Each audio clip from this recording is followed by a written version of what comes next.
Boa tarde a todos, bem-vindos a mais um webinar da Grow Portugal. Desta vez, o webinar será mapeamento de dados para DPOs, na qual será feita, na parte final, uma demonstração de um caso prático. Não há dúvida que hoje em dia a própria área da RGPD, a Regulamentação Geral para a Proteção de Dados, tem ganho cada vez mais relevância e importância e o próprio registro de atividades de tratamento de dados tem também sido ponderante para os encarregados de proteção de dados. Um dos principais papéis destes encarregados, os dos DPOs, passa por perceber de que forma é que os dados são tratados, como é que circulam, com que finalidade e onde é que os mesmos ficam alojados. Assim, nesta próxima hora, este webinar será um pouco mais para perceber quais os desafios que diariamente os próprios encarregados de proteção de dados se deparam diariamente nas suas empresas e ter um pouco uma perspectiva prática, um guia prático sobre como poderá ser feito um mapeamento eficaz desses próprios dados. A título informativo, apresentando um pouco a Crow. A Crow é uma empresa da área de auditoria, outsourcing, fiscalidade e consultoria, sendo que atualmente ocupa o oitavo lugar no ranking internacional de empresas da área de auditoria e advisory. Atualmente, como podemos ver, o nível da Crow está presente em 150 países, com mais de 833 escritórios e conta nas suas fileiras com mais de 40 mil colaboradores. Assim, sem mais delongas, o webinar será apresentado pelo Paulo Garrido e pelo José André Rodrigues, que são consultores de RGPD e DPOs e também associate partners da área de RGPD da Crow Portugal. Por fim, indicar que o próprio webinar, a gravação será publicada no canal do YouTube da Crow Portugal, à qual, no final desta sessão, convido-vos a passarem pelo canal e acompanharem as restantes webinars que já foram gravados desde então, desde a área de sustentabilidade e crime de denúncias, passando pelo burnout e também pela área de cibersegurança e RPAs, Robotic Process Automation. Aproveito para indicar que o chat encontra-se disponível, poderão utilizar o chat para colocar todas as questões, sendo que no final haverá espaço para uma área de Q&A, onde durante 10, 15 minutos, tanto o Paulo como o José responderão a todas as questões que surgirão no próprio chat. Passarei, assim, a palavra ao Paulo, que fará uma breve apresentação da unidade de negócio da RGPD, desejando desde já, agradecendo desde já tanto ao Paulo como ao José esta disponibilidade e desejando uma boa sessão a todos os participantes. Obrigado. Obrigado, Nicolau. Obrigado a todos os que estão aqui presentes hoje e tiraram um bocadinho para nos dedicarem um bocadinho do vosso tempo. Esperemos que esta próxima hora seja bastante útil e possamos trocar também algumas impressões no final. Portanto, nós, como unidade RGPD da Crow, portanto, temos vindo a desempenhar a nossa atividade ao longo dos últimos anos, na tentativa de auxiliar grande parte das empresas, pequenas e médias empresas em Portugal, a estarem o mais conformes quanto possível. E temos vindo a encontrar um conjunto de situações, desde a menos conforme à mais conforme. E ao longo deste percurso, portanto, a nossa atividade acaba por se centrar em três grandes pilares, sendo um deles, portanto, a questão relacionada com a análise e diagnóstico. Portanto, sempre que contactamos com uma organização pela primeira vez, essa organização precisa de ser analisada para percebermos em que estado de conformidade é que ela está e essa situação vai produzir em si depois um conjunto de indicadores e vamos identificar, ao fim e ao cabo, algumas inconformidades, e conformidades essas que vão, ao fim e ao cabo, dar aso a processos de melhoria, esses processos de melhoria que serão, ao fim e ao cabo, transformadas em atividades e ações de tentativa de incremento e de resolução dessas inconformidades. Muitas das vezes essa situação transforma-se num projeto de implementação, projeto esse que ou é liderado por nós ou é feito autonomamente pelo cliente, mas grande parte das vezes tem sido liderado por nós, é onde nós somos confrontados com um conjunto de atividades, aquelas que foram identificadas na análise GAP e que, ao fim e ao cabo, uma delas é o registro de atividades de tratamento, que ao fim e ao cabo é aquilo que nos traz aqui hoje e sobre o qual vamos centrar um pouco esta nossa conversa.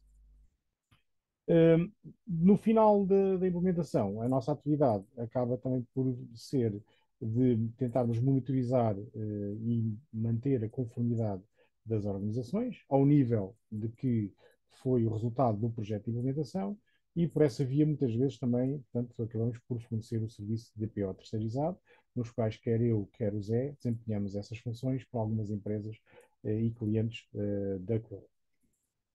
é precisamente esse desafio, não é? De encarregado de proteção de dados que também queremos abordar aqui hoje, entre os quais está o registro de atividades de tratamento, ao qual vamos dedicar um pouco mais de tempo a esta decisão. Sobre esta matéria e os desafios, vou passar a palavra ao José Madeira Rodrigues, que nos vai falar um bocadinho sobre esta temática. Zé.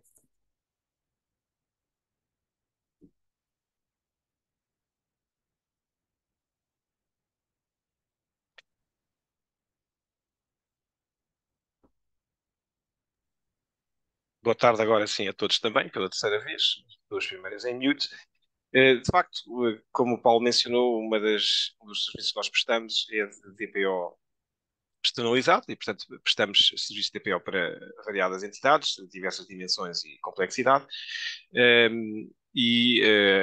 Nessa função e na prestação desse serviço, como todos os DPOs, julgo eu, e muitos daqueles que estarão aqui presentes também concordarão, deparamos-nos com uma série de desafios que acho que todos reconhecerão.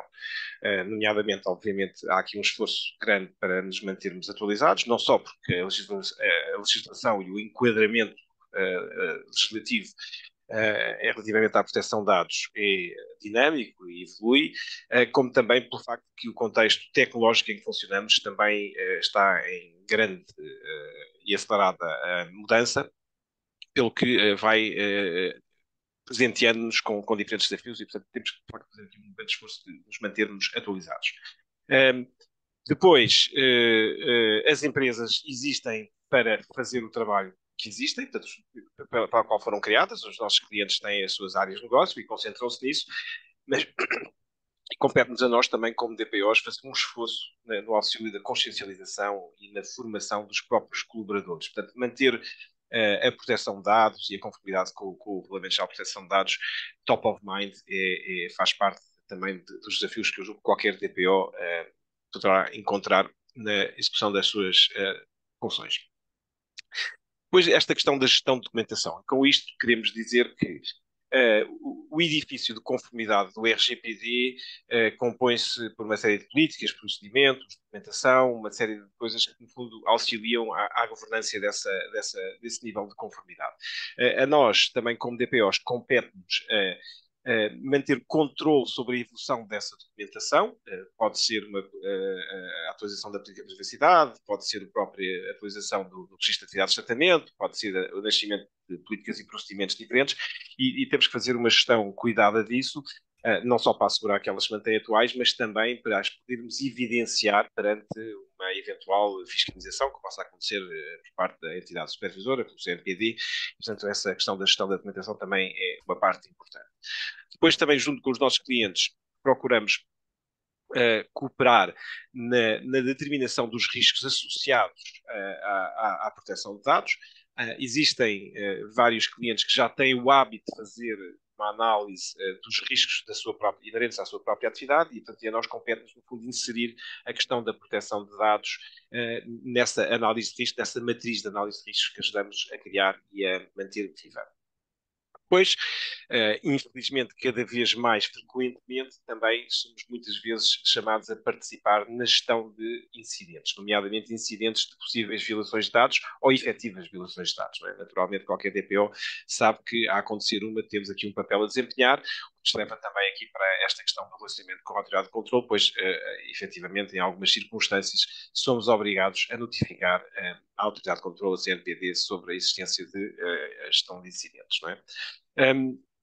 Depois também temos, obviamente, um papel ativo no aconselhamento tanto das respectivas direções e administrações, aconselhamento pontual sobre a questão da proteção de dados, como também aos próprios colaboradores. No fundo, o e-mail do DPO ou o canal de contacto do DPO tem que ser uma porta aberta, não só para os gestores, mas também para todos os colaboradores das empresas, e, portanto, é um dos desafios também com o qual somos confrontados.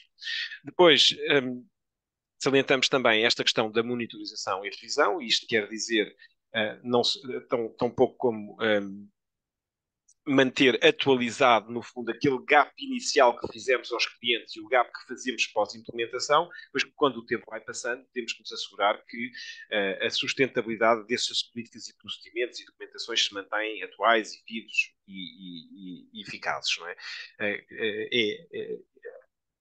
a conformidade com o RGPD é muito mais do que só a palavra escrita, é efetivamente uma realidade vivida no dia a dia e, portanto, e o aferir dessa conformidade é importante que seja feito de uma forma sistematizada.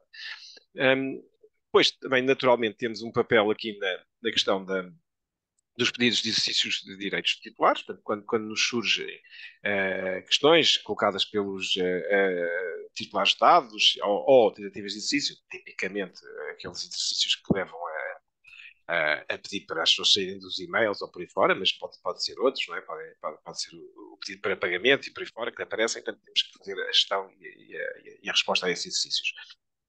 E depois também, pontualmente, temos que cooperar com outros DPOs, aliás, tem sido sempre uma experiência muito positiva que temos, quer seja no âmbito de um incidente que tenha acontecido com um dos subcontratantes dos nossos clientes, quer seja no âmbito da gestão e seleção de subcontratantes. No fundo, estes desafios todos resultam aqui nesta figura de um DPO. Por acaso, este DPO se calhar tem mais cabelo do que a maioria, porque os problemas que nos surgem são grandes e constantes. Portanto, estes desafios todos traduzem-se aqui em várias preocupações, não é? Portanto, a tal medição do nível de conformidade, que temos que regularmente encorajar os diferentes responsáveis a auxiliarem-nos nessa tarefa. Na tal sensibilização de quadros, isto quer dizer que periodicamente devemos enviar informação, recentemente fizemos muitas sobre phishing e os perigos associados ao mesmo, mas às vezes só mesmo sobre o próprio regulamento. Nos momentos de acolhimento de novos colaboradores, somos muitas vezes chamados a participar como uma parte do processo de acolhimento de novos colaboradores, para os inteirar sobre, enfim, as preocupações principais relativamente à proteção de dados. Depois, um problema que julgo que todos aqueles que são DPOs e que exercem a sua função no dia a dia sabem que é um problema, um desafio grande, que é a questão da eliminação dos dados. Portanto, como é que nos asseguramos que aquelas políticas de retenção de dados e tabelas de retenção de dados que já tanto trabalho nos dão a criar, depois, na prática, acontece essa eliminação atempada dos dados cuja finalidade já expirou. Depois, naturalmente, fazemos este trabalho todo, mas pontualmente temos que criar relatórios para a gestão, para a administração, é uma consequência natural dessa atividade. A tal participação na gestão dos pedidos de exercícios de direitos. Hoje em dia, com a proliferação de plataformas em cloud, a questão das transferências internacionais tornou-se cada vez mais relevante e, portanto, isto linkado ao nosso trabalho com os subcontratantes e a nossa análise de subcontratantes, temos também hoje em dia, de facto, uma sobrecarga muito grande no que diz respeito a perceber, ao tentar perceber, através das diversas políticas de privacidade e dos contactos com os DPOs desses tais subcontratantes, tentar perceber qual é que é o circuito e o fluxo para onde esses dados andam, para nos assegurarmos que estamos conformes em termos de transferências de dados e que não as fazemos até mesmo de forma que não seja não intencional. Depois, falei há bocadinho nos incidentes. Uma vez concluído o incidente e gerido o incidente, contido o incidente, feitas as notificações quando apropriado, etc., também, de acordo com aquilo disposto no RGPD, depois, obviamente, temos que fazer aqui um registro da existência desses incidentes e guardá-lo e arquivá-lo, conforme diz a lei. E depois outra das preocupações que nos vai muitas vezes começar a cabeça, efetivamente, é esta questão dos TPIAs ou das AIPDs. Embora a indicação seja que tipicamente não é o DPO que deve realizar os AIPDs, nem pode ser, porque não está na posse de todos os dados, né? Deve, obviamente, serem as pessoas que são donas do processo que está sobre o processo ou da aplicação ou da campanha, ou que esteja sujeito ao tal de PIA, devem ser eles a conduzi-los, mas o que é inegável é que a força motriz por trás da realização de qualquer AIPD é sempre o DPO e, portanto, ele tem sempre um papel indisfarçavelmente importante. Portanto, é claramente uma das preocupações. E depois, em cima disto tudo, temos finalmente então também a questão do registro de atividades de tratamento, que nos aparece com maior força, de facto, nos momentos de implementação, porque encontramos muitas vezes clientes que nunca o fizeram ou clientes que o fizeram já há muito tempo, mas depois também há o desafio de o manter atualizado e, portanto, é um problema é um desafio sempre omnipresente e que, embora todos saibamos que é praticamente impossível fazer um registro de atividades de tratamento que apanhe todos os fluxos de dados e os processos, e às vezes informais, que existem numa empresa, há uma coisa importante que julgo que é importante mencionar, é que mesmo confrontado com este desafio, que é de facto difícil de fazer o registro completo do tratamento, há uma grande diferença entre entre fazer alguma coisa e não fazer nada. E, portanto, por mais incipiente que seja o nosso RAT, é importante que ele seja feito.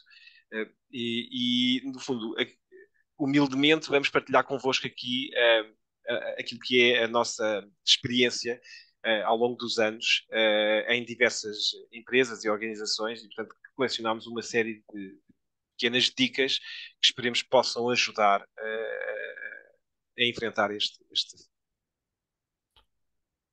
Exato. Muito bem, Zé. Exatamente. E, portanto, o que temos vindo a. Portanto, o que vos vamos partilhar agora, pronto, nos próximos slides, é essencialmente um conjunto de dicas, de guidelines, linhas orientadoras, se quisermos assim chamar, para que quem tiver pela frente este desafio hercúleo de fazer o mapeamento dos dados ou fazer o registro de atividades de tratamento, o possa, pronto, ter aqui algum auxílio e alguma ajuda para o poder fazer. E como primeiro passo, como todas as tarefas, normalmente é preciso alguém executá-las e normalmente em tarefas de grande diversidade é preciso uma equipa. E, portanto, a primeira dica que deixamos é claramente que seja feita uma boa constituição da equipa. As organizações hoje em dia, sejam elas maiores ou menores, estão divididas em departamentos.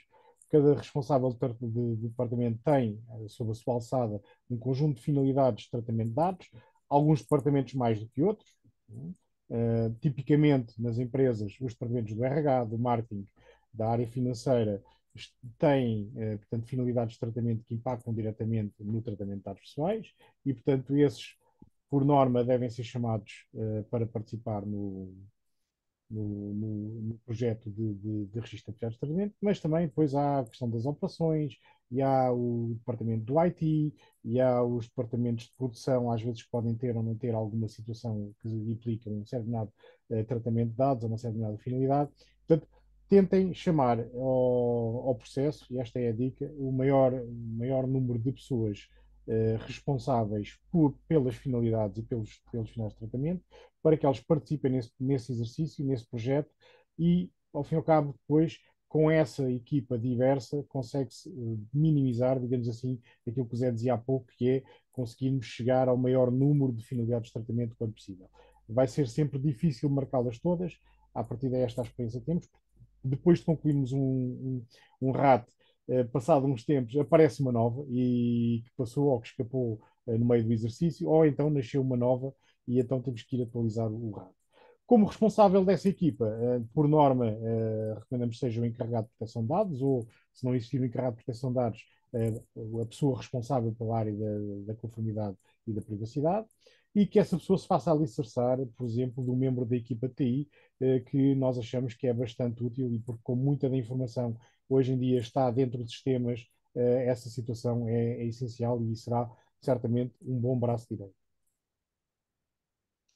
Muito bem. Então, a nossa segunda dica, e esta nasce mesmo daquilo que é a nossa experiência no terreno, nós no princípio começávamos por preencher aquelas folhas em Excel, com os processos todos e por aí fora, mas a experiência ensinou-nos que não deveria ser aí que começar. Que deveríamos começar. E, portanto, a primeira enfim, a dica importante que vos damos hoje é que, no nosso entender, deveríamos começar, ou nós começamos sempre, por pedir às empresas que façam uma lista que identifica todos os subcontratantes.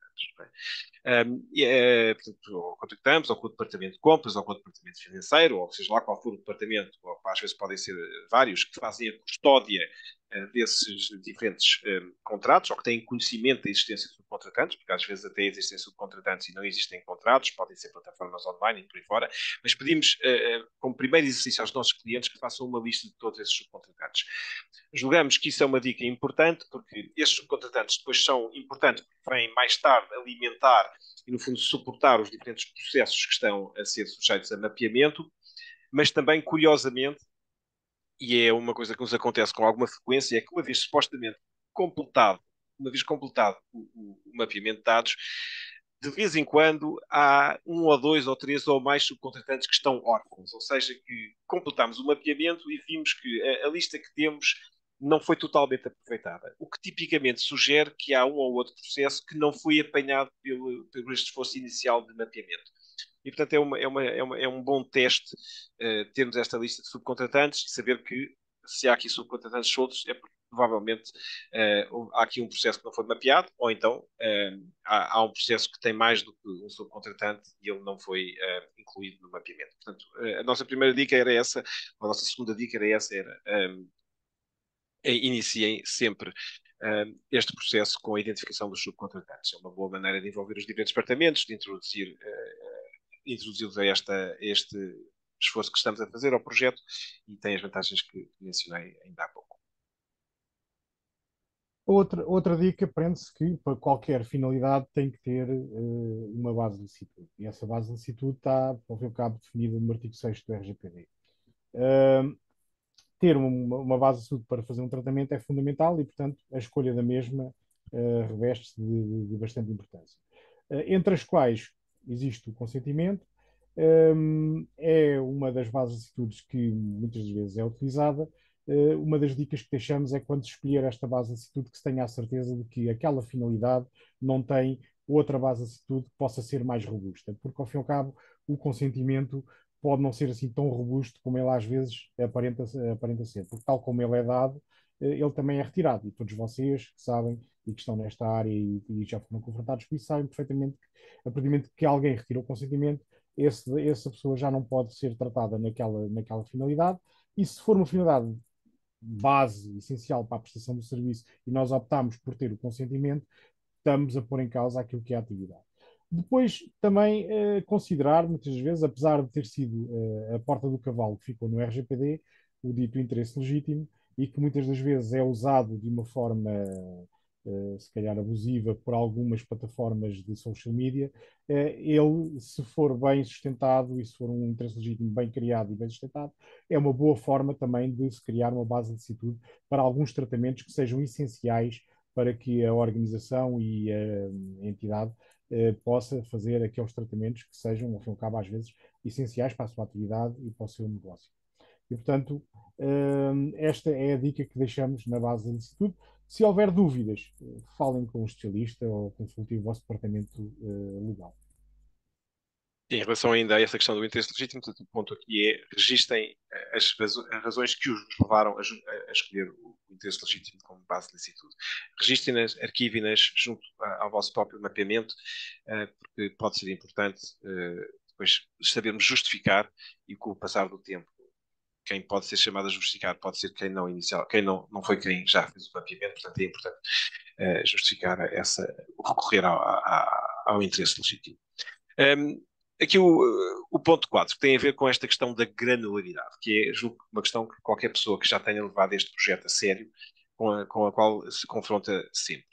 É quão granular, quão detalhado é que deve ser aqui o meu mapeamento de dados, ou o meu registro de atividades de tratamento. Obviamente que não há aqui uma resposta inequívoca para todos. Aquilo que nos oferece dizer sobre esta matéria, no fundo, o importante aqui é a clareza do mapeamento. O mapeamento deve ser claro e perceptível para quem está a analisar e para quem tem a oportunidade de olhar para ele. A decisão de repartir um macroprocesso em vários subprocessos, no nosso entender, depende do quão claro fica esse mapeamento final. Se verificarem que começam a juntar demasiados subcontratantes num só processo, talvez seja boa ideia pensar na sua subdivisão. Se acharem que estão aqui a recorrer a vários sistemas que auxiliam um macroprocesso, então se calhar vale a pena dividir esse macroprocesso em vários subprocessos, não só para facilitar o pensamento sobre essa matéria, mas também depois para facilitar a leitura do mapeamento. Portanto, o mapeamento de dados, o registro de dados também tem um propósito, e esse propósito é informar quem de direito, podem ser acionistas, pode ser a própria CNPD, é informar sobre quais é que são os dados pessoais que circulam dentro da empresa e ao informá-los e ao termos consciência desses fluxos de dados, também sabemos, podemos também sustentar com mais convicção que conseguimos proteger esses dados. Portanto, a questão da clareza do RAT, ele não deve ser só um exercício que fazemos porque somos obrigados a fazê-lo. A questão da clareza do RAT é importante para também poder convencer um terceiro, nomeadamente alguém da CNPD, que efetivamente demos mão sobre aquilo que se está a passar e sabemos o que é que se passa dentro da empresa.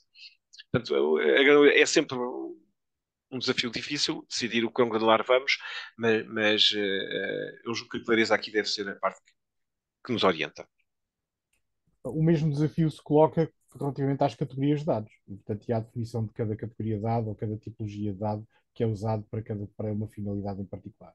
E aqui, mais uma vez, é o quão detalhados é que queremos ser na identificação de cada uma dos tipos de dados que fazem parte daquele tratamento, se o queremos fazer tipo a tipo, ou individualidade a individualidade, ou se o queremos fazer, por exemplo, sobre categorias agregadoras. Por exemplo, temos ali o exemplo do cartão de cidadão. Nós podemos identificar para uma certa determinada finalidade o NIF, o número de cartão de cidadão, o NIS e o número de segurança social e identificá-los cada um deles individualmente ou dizer dados do cartão de cidadão. E sabendo que depois dentro dos dados do cartão de cidadão estão um conjunto de dados pessoais, o nome, o NIF, o NIS, a segurança social, e a morada, por vezes, ou outros indicadores. E, portanto, Morada não, mas... a morada já não, a morada já Sim, não. mas os pais e por aí Mas fora, não a é? A altura. filiação e tudo Certo. mais, a altura. Está aqui um conjunto de dados depois que fazem parte do cartão de cidadão e que efetivamente nós podemos agregar meramente por essa via.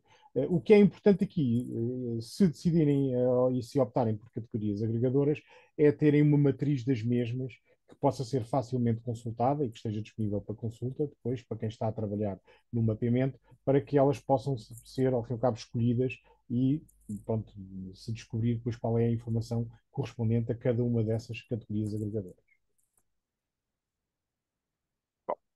O último ponto que queríamos abordar em termos destas dicas tem a ver com a questão dos prazos de retenção. Este, de facto, acho que qualquer TPO também que tenha participado no exercício de mapeamento de dados sabe que isto é uma daquelas áreas de maior dificuldade. Não é? Quanto tempo é que devemos reter os dados? Não é? É um assunto que pode gerar muita polémica, muito debate.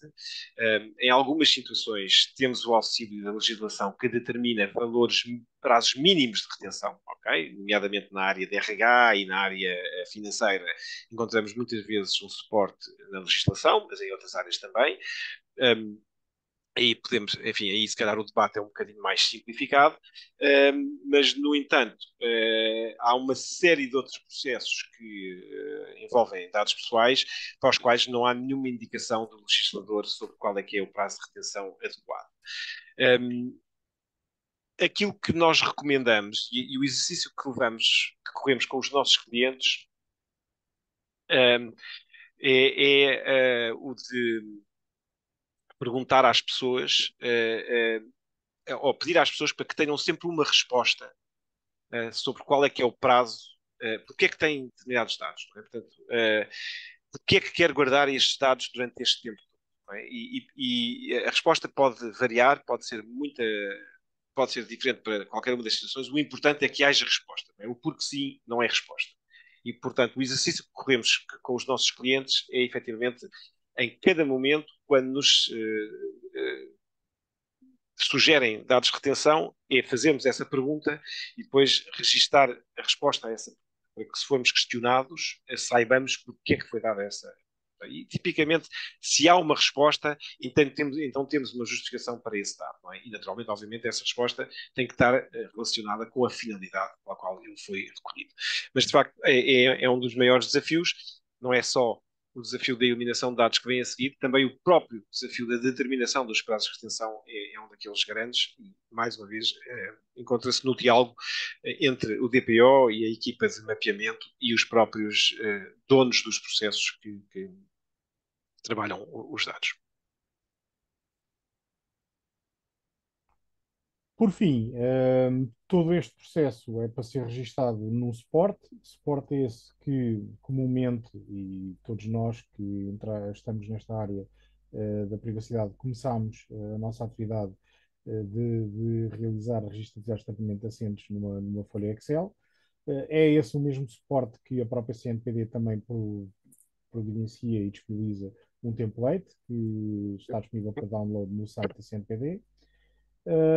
Mas há múltiplas ferramentas que podem ser usadas para além do Excel, desde aplicações a softwares, e, portanto, a escolha dessa ferramenta também é relevante e pode ser, pronto, uma boa forma também de se ter um processo mais estruturado e simplificado para fazer este registro de atividades de tratamento.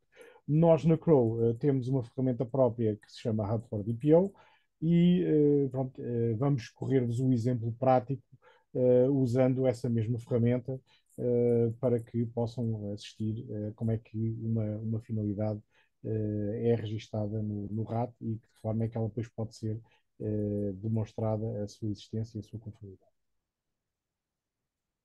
Muito bem, portanto o Paulo falou então neste Hub for DPO, permita-me só então, falar um bocadinho desta plataforma.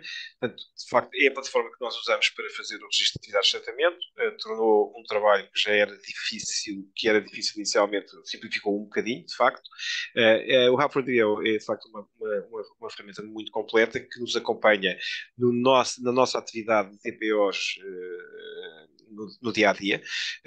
Ela permite-nos fazer não só todos aqueles momentos de avaliação, como também depois fazer a implementação das diversas medidas e mitigatórias e procedimentos de melhorias que identificamos nas avaliações, como também permite depois executar uma série de tarefas que têm a ver desde a gestão dos exercícios de direitos titulares, o registro de violações de dados, a execução dos DPIAs, a gestão de contratantes, portanto, todas essas atividades do dia a dia do DPO nós fazemos-las todas, registramos-las todas aqui nesta plataforma. E, como o Paulo mencionou, também então fazemos também todo o mapeamento de dados na plataforma. E é alicerçado nessa plataforma que vamos fazer então a demonstração de um processo. Escolhemos um processo transversal, que é comum a todas as empresas em Portugal, julgo eu, que é o processamento de salários, né? Tipicamente acontece em todas as empresas, daí o temos escolhido, e portanto vamos só passar a uma demonstração prática do exemplo de mapeamento deste processo transversal e comum a todos, que é o mapeamento de dados, ou do processamento de salários. Muito bem, então vamos só passar aqui para dentro do software, só para corrermos então esse processo e essa finalidade.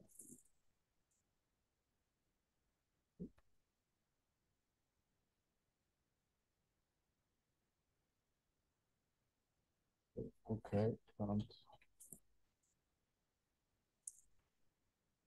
Eu teve demasiado tempo inativa e, portanto, o modelo de segurança inativou a sessão que tínhamos aberta para esta sessão. Portanto,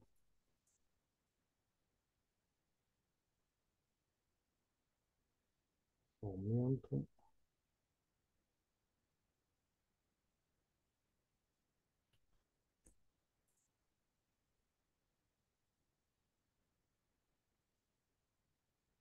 Não é certo. Este é o menu principal da ferramenta que usamos, que é o Hub for DPO. Portanto, eu tenho aqui o conjunto de módulos. Como já disse, nós vamos utilizar aqui o mapeamento de dados, que é, ao fim e ao cabo, um módulo que nos permite facilmente identificar as finalidades que queremos, ao fim e ao cabo, registar. Portanto, como já disse, vamos fazer aqui, muito rapidamente, um registro de uma finalidade. A finalidade em questão é o processamento salarial E, portanto, para começarmos um registro de uma finalidade, começamos por escolher aqui nesta barra quais são os departamentos ou o departamento envolvido para esta finalidade, sendo um processamento salarial, ele está sob a custódia do Departamento de Recursos Humanos. Os tipos titulares de dados envolvidos nesta finalidade são os colaboradores. A finalidade do tratamento é o processamento salarial. Ela não está aqui criada, mas vou fazer, por exemplo, aqui uma criação instantânea no momento. Portanto, que é...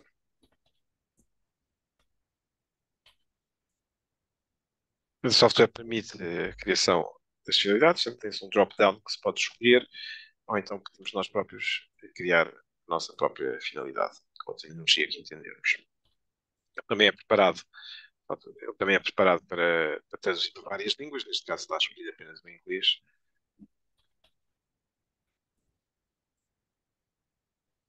Fazemos guardar.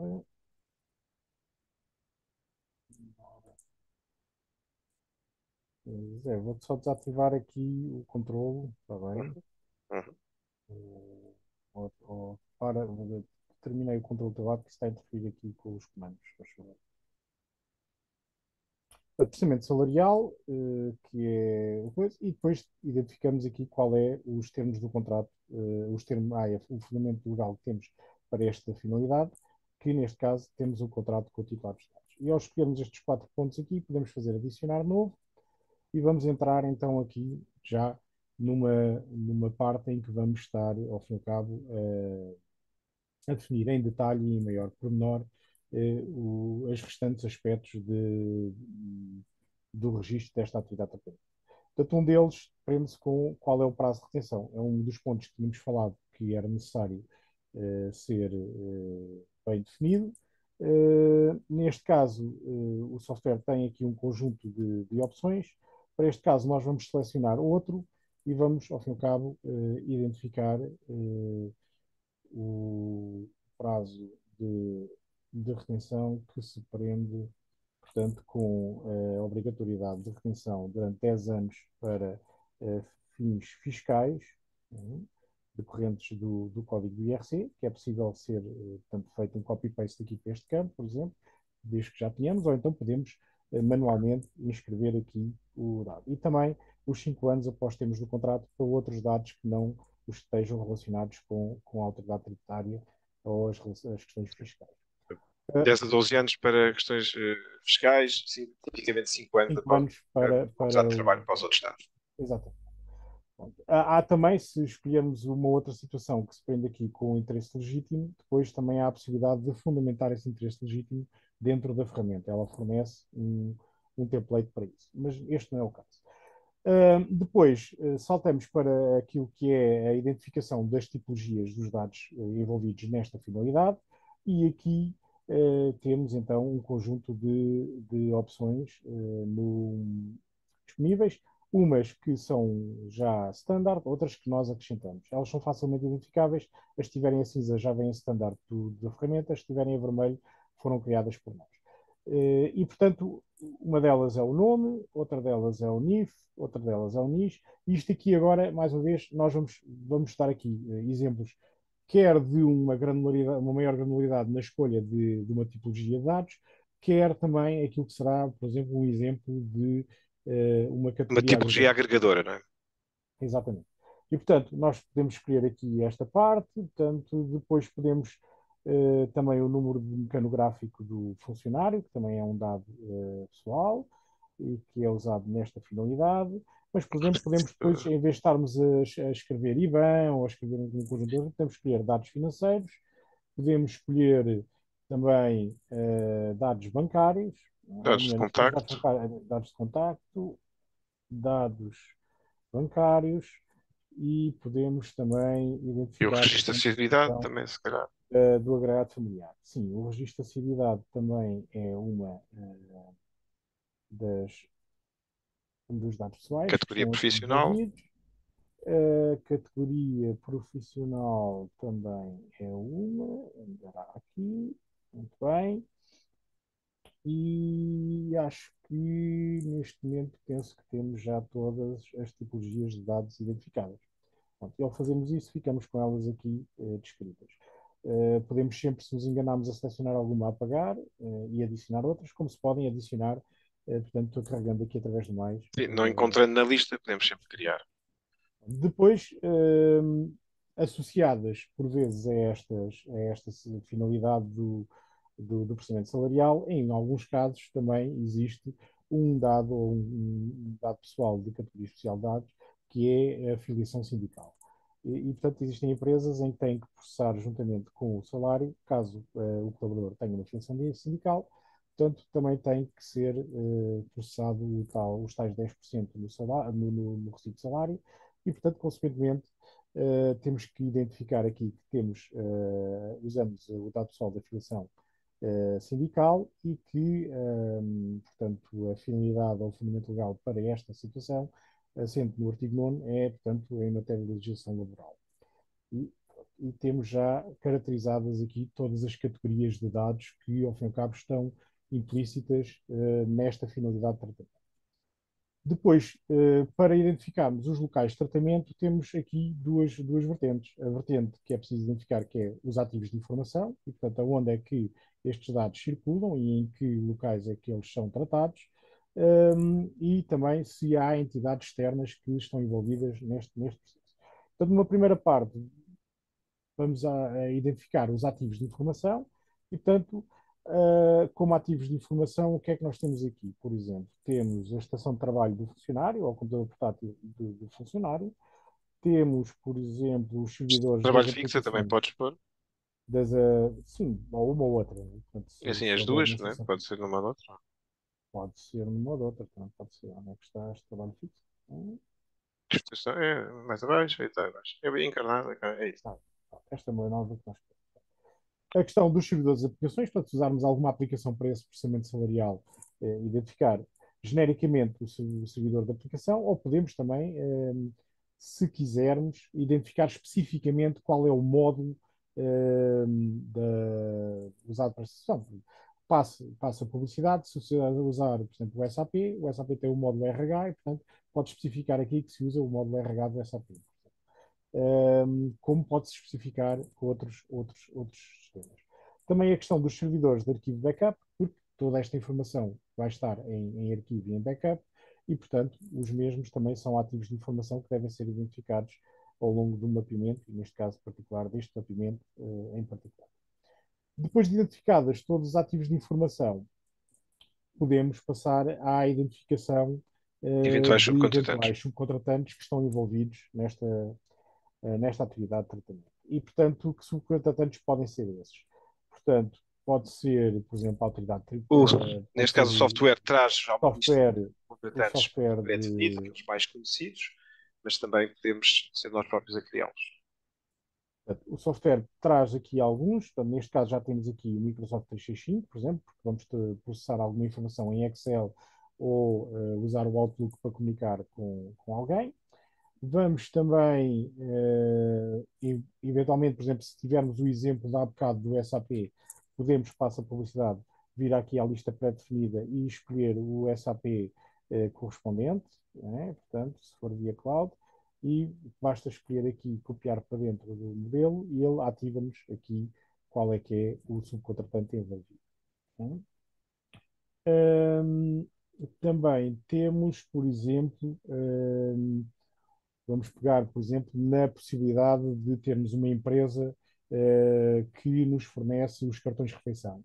E, portanto, é um subcontratante típico que também pode acontecer nestas circunstâncias. E então podemos criar aqui, não é, esse subcontratante ou pôr aqui a denominação social dessa empresa. Eu agora, para não estarmos aqui a fazer publicidade a ninguém, vou só pôr empresa de cartões de refeição.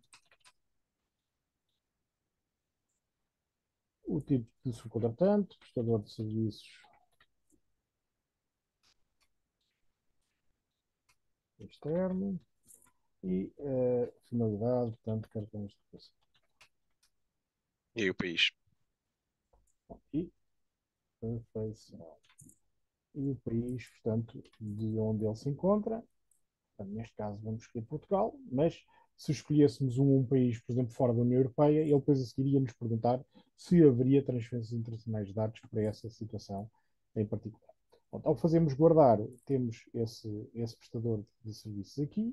Se por acaso também tivéssemos um outro prestador de serviços, por exemplo, imaginemos que para a questão do payroll tínhamos subcontratado essa atividade e vamos imaginar que por acaso até foi o serviço da Crow Accountify para essa situação. Então também podíamos fazer a mesma atividade, que é, portanto, criar aqui Crow Accountify, tipo contratante, portanto, uma vez mais, prestador de serviço externo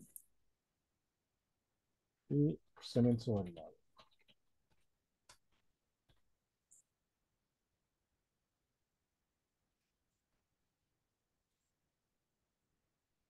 E uma vez mais, Portugal. E guardar. Portanto, isto pode ser feito de uma forma simples, bastante versátil e à medida das nossas necessidades. E assim vamos correndo. A grande vantagem, por exemplo, de uma das dicas que nós temos, e que aqui também no software também é válida, é se nós fizermos o levantamento de todos os subcontratantes, nós vamos poder carregá-lo num módulo que é dedicado aos subcontratantes e eles depois já nos vão aparecer aqui nas listas também, e, portanto vai ser facilmente identificável depois para cada um deles, conforme a lista que tiver pré-carregada, e vamos selecionando todos aqueles que são aplicáveis a cada uma das finalidades. Depois, no âmbito desta finalidade de tratamento, temos depois aqui a questão da partilha de dados, ou seja, há entidades com quem vamos estar a partilhar dados relativamente a Outros esta responsáveis de situação, tratamento, não é? ou seja, outros responsáveis de tratamento, exatamente. E, portanto, temos a autoridade tributária, temos a segurança social, podemos ter o IFP, por exemplo, em alguns casos, se houver estágios profissionais, como também a entidade bancária com quem vamos, portanto, estar a fazer transferências bancárias para fazer a liquidação do pagamento. E, portanto, o Banco X passa a redundância da publicidade, portanto, temos aqui portanto, o Banco Milênio. E, portanto, tínhamos aqui identificadas as entidades com quem partilhamos dados, também muito facilmente. A mesma situação que falámos para os subcontratantes também é aplicável às entidades que partilham dados. Portanto, em ambos os casos podemos carregar listas separadas e a mesma dica, portanto, fica para que quando fizerem o levantamento dos subcontratantes, não esquecer que uns são subcontratantes e outros são entidades com quem partilhamos dados. E por fim, podemos adicionar aqui notas relativamente a esta finalidade de tratamento. Notas essas que pode ser informação adicional, pode ser também a adição de um fecheiro que pode passar ou pelo o documento da avaliação do interesse legítimo, ou pela adição, por exemplo, se for preciso fazer um PIA por causa desta finalidade de tratamento, então podemos anexar aqui o respectivo PIA que sustenta depois a existência desta finalidade de tratamento. E por esta via podemos, portanto, adicionar aqui um conjunto de informação que seja complementar e que venha fortalecer e robustecer, portanto, o registro desta atividade. Feito isto, carregamos em fechar, ela vai ser adicionada aqui à lista e, portanto, à medida que formos fazendo, portanto, Temos com este processo mapeado, não é? De mapeamento, vamos tendo aqui as várias finalidades numa listagem e, pronto, aqui temos uma vantagem face, por exemplo, a uma folha de Excel, porque este software permite-nos ter uma visualização, por exemplo, em árvore, em grelha, e em que podemos, portanto, ver especificamente todas as finalidades, ou podemos ver uma finalidade em si, e, por exemplo, se formos aqui à finalidade que acabámos às finalidades assentes, por exemplo, para o departamento É o de de cima em recursos RH, humanos, é o mesmo. exato, é este, portanto, e o que acabámos de mapear, portanto, temos esta visibilidade sobre tudo aquilo que acabámos de fazer para cada uma das finalidades assentes ao RH. Ok? O mapeamento também é passível de ser extraído num outro documento, por exemplo, no caso da CNPD nos perguntar se lhes podemos facultar o registro de atividades de tratamento, nós podemos extraí-lo por esta via através de um PDF, e portanto basta descarregar aqui ele sem PDF, como também nesta ferramenta, uma vantagem que temos, e isso também se transforma para nós, para quem faz a sua atividade de DPO, também num ganho adicional de eficiência, à medida que vamos construindo o mapeamento, ele também nos vai construindo os avisos de privacidade. Quer o aviso de privacidade externo, aquele que é visível para fora, quer aquele que é para o interno, para só meramente para os funcionários e colaboradores. E, portanto, ao fazermos isso, ele vai preenchendo aqui um template esse que depois é publicável online, se quisermos, através de um script específico para essa situação. E, portanto, temos aqui portanto, um produto adicional, digamos, que sai do trabalho que fazemos. Evita-nos o segundo trabalho de ter que fazer a política de privacidade, não é? No fundo. Exato, exatamente. Portanto, tornamos assim Já mais feito eficientes. e sempre que atualizamos o mapeamento de dados, automaticamente a política de privacidade fica atualizada também. E pronto, e de uma forma simples nós conseguimos aqui, portanto, fazer esse registro de uma atividade. Mais uma vez, esta é uma ferramenta que efetivamente nós usamos. Há mais ferramentas no mercado que fazem este trabalho, umas de uma forma mais simples, outras de forma mais complexa, outras mais completas, outras menos completas. Portanto, depois é o mercado a funcionar. Nós temos esta e também, portanto, achamos que ela cumpre e serve de uma Valia forma a pena simples mostrá-la. o propósito. E da minha parte, relativamente a um exemplo prático, é isto. Não tenho mais nada para poder partilhar convosco. Estamos abertos a partir de agora para perguntas e respostas que nos queiram colocar através do Q&A deste webinar. Muito obrigado, Paulo. Obrigado, José, pela excelente apresentação. Do que fui acompanhando aqui no próprio chat, temos aqui duas questões. E se calhar, aproveitando que estamos com a massa, passando a expressão, aproveito para colocar aqui a questão da Catarina Duarte, relativamente ao Web4DPO, em que ela coloca se o próprio Web4DPO já tem modelos de DP e AS integrados e que possamos utilizar, anexar ou corresponder ao tratamento correspondente. Pronto, a resposta é que não existe um DPIA já pré-feitos. O que existe é um modelo simples de utilizar, não é? Com uma série de perguntas e respostas que nos leva a percorrer o caminho de todos os DPIAs, com a identificação de riscos, mas não existe um DPIA já feito que possamos anexar ao processo já existente. É? Era um bocadinho uma batota, não é? Porque de facto as particularidades de cada um dos processos merecem uma análise feita à medida desse processo e do contexto em que ele acontece. De qualquer maneira, aquilo que podemos dizer é que o modo de DPIAs é um bocadinho. Há uma expressão inglesa que é spoon feeding, não é? Portanto, é através de uma dinâmica de pergunta e resposta que vamos preenchendo o DPIA. Depois também nos pede para fazer aqui um exercício similar aqui a este mapeamento que fizemos e depois identificar os riscos. Portanto, ele não tem uns já feitos, mas é muito fácil de percorrê-lo e de, inclusivamente, disponibilizá-lo a outras pessoas dentro da organização para preencherem a parte delas. Não é? Então, depois permite aqui uma dinâmica de revisores e pessoas que podem ver e editar o DPIA e depois de aprovadores finais. Mas a resposta é que não tem um já pré-feito que se possa anexar. Eu não sei se era essa a pergunta, mas Acho que me parece que sim, não é? Não sei se a Catarina pode não sei o dizer que é ou não. exato, o que é que a Catarina quer dizer por DPIAs integrados, mas ele tem um módulo integrado onde podemos correr os DPIAs que quisermos. Portanto, e Sim. aí tem uma estrutura base, né, e depois tem um conjunto de linhas orientadoras e de perguntas já pré-definidas, às quais nós temos que responder com a informação respeitante àquela finalidade que estamos a querer avaliar. E, portanto, não é pré-feito, mas tem uma estrutura base que nós podemos usar e que nos facilita muito, portanto, a realização de um DPIA. Okay, perfeito. Eu vou voltando aqui um pouco acima, que estamos a receber mais questões. Aqui é uma pergunta do próprio Miguel, que vai um pouco enquadrado numa temática que é bastante atual, tem a ver com a inteligência artificial, não é? Em que o próprio Miguel Lopes questiona se a inteligência artificial irá afetar nos próximos anos, ou positivo ou negativamente, o próprio registro de tratamento de dados. Não sei se ainda é muito cedo para fazer uma análise ou não, Pois, mas assim, é um bocadinho assim, difícil porque a inteligência artificial é um nome um bocadinho vago que abarca muitas coisas e muitas possibilidades de atividade, não é? Obviamente que, não é, se não formos todos consumidos e destruídos pela inteligência artificial, como algumas pessoas afirmam que vai acontecer, não é? Portanto, pode ser que antes disso haja um momento em que ela efetivamente nos possa ajudar com o mapeamento, não é?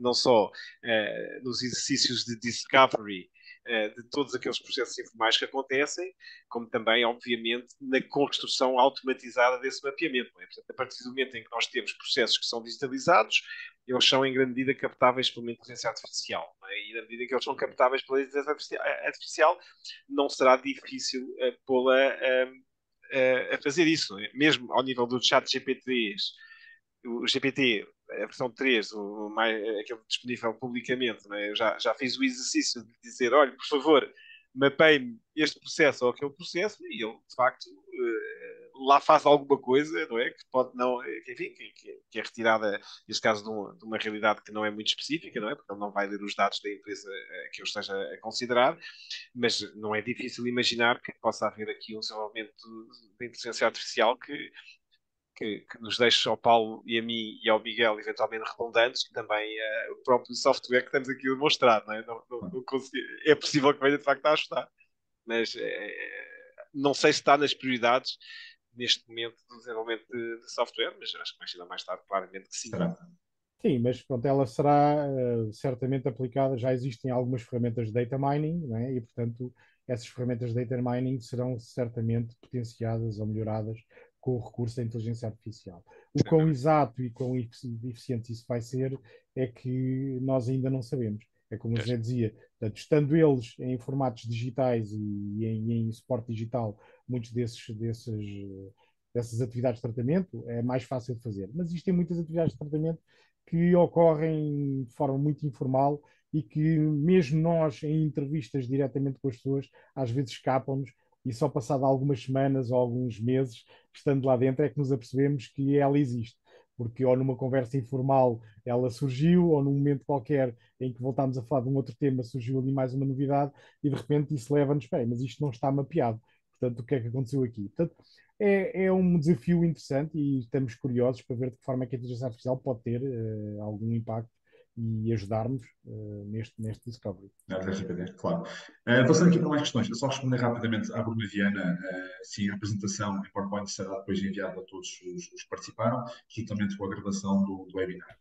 Passando para a questão da Lorena Leal, eu creio que tem a ver com a Ford DPO, em que pergunta se existe uma versão para LGPD, neste caso do Brasil. A resposta é Exato, sim, existe. a Portanto, resposta é neste sim. momento, o que viram foi o módulo RGPD e, portanto, ele vai buscar, neste caso, do mapeamento. É importante salientar que o Hub for DPO é muito mais do que simplesmente um instrumento de mapeamento de dados. Não é? Portanto, tem aqueles módulos todos, no fundo, é uma resposta completa aos desafios do RGPD e em constante evolução. Mas, por exemplo, no caso existe um módulo que é LGPD. No LGPD, obviamente, que as bases de licitude e a sustentação, e, portanto, eu tenho nuances que são diferentes naturalmente em função das diferenças regulamentares entre o LGPD e o RGPD, mas a resposta é sim, existe. Existe para o LGPD, como existe para outras legislações locais já existentes, e portanto, por exemplo, pode O ser muito útil. California Privacy Estava a dizer Act. Privacy Act, Turkish Privacy Act, o Nigeria Privacy Act, há um conjunto, o Thailand Privacy Act, e há um conjunto de outras que vão sendo adicionadas. E isto também pode ser bastante útil para multinacionais, por Multinacionais. exemplo, que tenham escritórios espalhados por várias Pontos. localidades e onde essa situação possa ser explorada e aí esta ferramenta pode ajudar bastante. Correto. Avançando agora para a questão da Cristiana Azevedo, pergunta: este software é para a gestão da conformidade com o RGPD ou permite outros processos de levantamento de risco que algumas empresas têm a obrigação de incorporar, como riscos operacionais, auditoria interna, riscos de negócio, branqueamento de capitais? Não, ele tá desenhado especificamente para ser um suporte para o RGPD. No entanto, há ali alguns módulos, nomeadamente o módulo de questionários, que pode ser adaptado para se fazer alguns levantamentos ou para se fazer alguma aferição de outras áreas, nomeadamente, Exatamente. portanto, compliance no âmbito, por exemplo, das 27001 ou do MANIST. Portanto, quem quiser correr uma conformidade à 27001 neste software vai conseguir, desde que consiga carregar para dentro dele as listas de controlos que são Temos possíveis clientes fazer. temos clientes que utilizam para esse fim também, não é? Portanto, Exatamente. O o próprio software 27001 é um primo é, do RGPD, não é? Quem fez a 27001 já tem mais que o código postal para a conformidade com o RGPD, portanto, sim, é sim, possível tem adaptar. já uma base adiantada. E, portanto, o próprio software traz um conjunto de checklists para essas áreas do IT já pré-definidas, é uma questão de se ativarem. Relativamente ao branqueamento de capitais e outros riscos de negócio e auditorias de tudo, terão que ser questionários que têm que ser importados para dentro desta ferramenta e depois, pronto, serem respondidos usando a lógica e usando, portanto, o framework que está ali definido para essa parte da avaliação da conformidade. Certo. Um, Avançando agora. Sim, sim, acho sim, que há sim. uma pergunta antes, não era? Que tem a ver com. Eu, E Diz. avançando para a pergunta do José Correia, relativamente ao registro de atividades de tratamento. Não sei se era essa a sua Sim, sim. questão. Não, havia uma antes, mas sim. Uh, Exatamente. o José Correia, portanto, efetivamente não distingue. Portanto, ou seja, a finalidade é designada, a atividade de tratamento é a finalidade do tratamento. É a finalidade.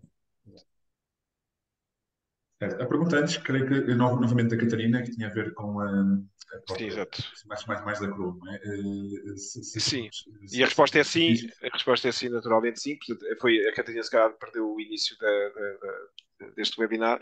Portanto, nós prestamos essencialmente três tipos de serviços, que é as auditorias, portanto, análise gap, o apoio na implementação e o serviço de TPO externalizado. Não é? Depois também temos um serviço de consultoria específica, não é? Pode-se adquirir em bolsas de horas, mas sim.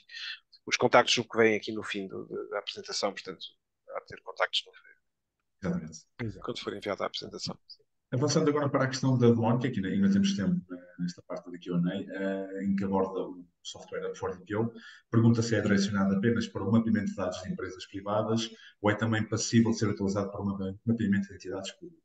Ele está preparado para responder a qualquer tipo de entidade, portanto, sejam públicas ou privadas.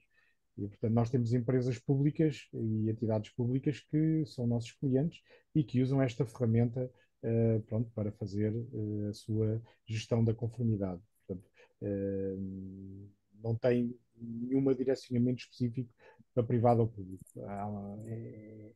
É geral, é global. Certo. Numa das primeiras perguntas da Catarina tinha a ver com o registro da parte de DPIAS, obviamente, quando falava que os templates, nesse caso tinha a ver com os templates, de forma a poderem ser preenchidos, mas bom, penso que também já foram respondidos.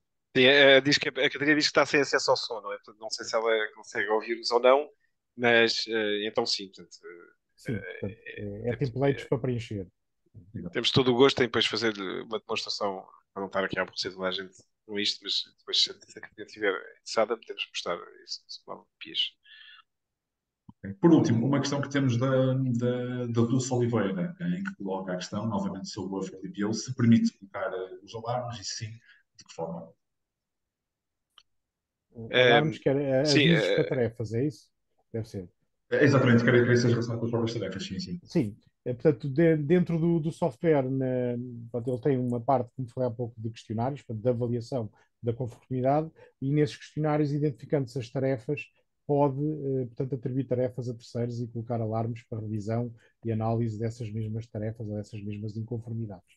E, portanto, a resposta, creio que seria sim. em relação ao Jack Correia, portanto, ele faz aqui uma. Eu acho que ainda é sobre essa questão da finalidade e da atividade de tratamento. Efetivamente, tem razão, na CMPD são campos distintos.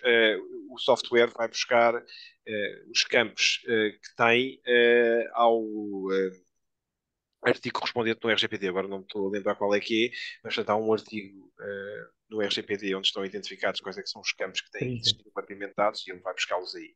Não é? Mas se isso é uma preocupação, nós usamos muitas vezes as notas, não sei se o José se lembra, mas no fim de tudo há um campo de notas e de anexos e podemos usar essas notas para fazer essa menção e até para fazer um descritivo corrido do que é que realmente estamos aqui a falar neste processo. Não é? Portanto, podes fazer um descritivo nas notas a dizer este é o processo, blá blá blá, e descrever melhor e até dar outro nome. Portanto, no fundo, o software pode incorporar isso, vai aparecer nas notas e não naquele desenho do fluxo que existe. A última questão que temos. Sim, sim, sim, sim. Uhum. Diz. É a última questão do José Ribeiro, acho que pode ir responder. Exato, ia responder, portanto, a essa questão do José Ribeiro. Portanto, não, o rato não avisa quando a finalidade termina. Essa terá que ser atualizada no momento em que se percebe que aquela finalidade deixou de existir ou não é mais praticada dentro da É um procedimento organização. interno que tem que E, ser portanto, é um criado. procedimento interno que tem que ser criado que todas as vezes que ou nascerem novas finalidades ou cessarem finalidades, tem que haver, portanto, esse processo de atualização no mapeamento de dados ou no registro de dados também. Ok. Sendo assim, creio que não há mais questões, pelo menos que vou, acho que não escapou nenhuma. Pronto. Também, caso haja alguma questão, poderão também, eu vou enviar um e-mail de apresentação e também os nossos contactos, estejam também à vontade para colocar as questões. Resta-me agradecer uma vez mais a audiência pela vossa presença e participação e também ao Paulo e ao José pela disponibilidade da apresentação tão prática que Obrigado, foi. Nicolau. Foi um Foi prazer, bastante. obrigado a todos. Obrigado a todos Até breve. também. Até breve. Obrigado. Muito obrigado. Boa tarde.